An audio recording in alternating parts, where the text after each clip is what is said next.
Hi, and welcome to the Earsonics Crash Course. Earsonics is based in France, right here, north of the city of Montpellier.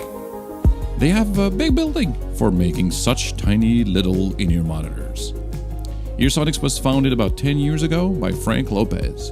Frank plays bass and still does roughly about 30 shows a year. Earsonics is deeply rooted in live, uncompressed and dynamic music, and a ton of artists are using them. David Guetta, Elvis Costello, Johnny Holiday, Stromae, just to name a few. In terms of product design, on the market today there are two main kinds of earphones. The ones using dynamic drivers, which are typically found in entry-level earbuds, and then ones based on balanced armature drivers, which are much more expensive and allow multi-driver designs.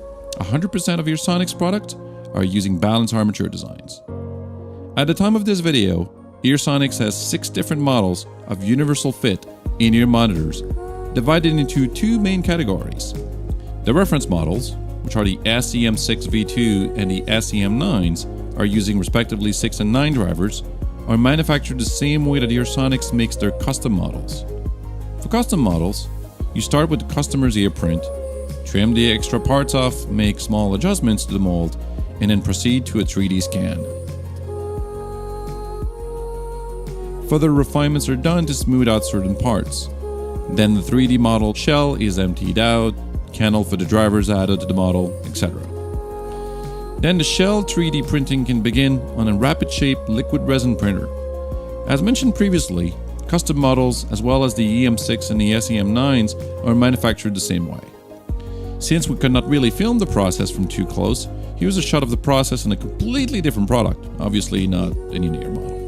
You can see layers of liquid resin being exposed layers by layers so they can solidify. The process for an in-ear shell takes about an hour and a half and takes 350 layers to complete. The 3D printed shell needs a lot more additional sanding to make it absolutely smooth before the assembly can begin. Here we can see a custom model being assembled. At the end of the process, a layer of lacquer is applied, and as you can see here, it's applied on a custom ear pad. The lacquer is then cured with UV lights and the entire assembly is sealed.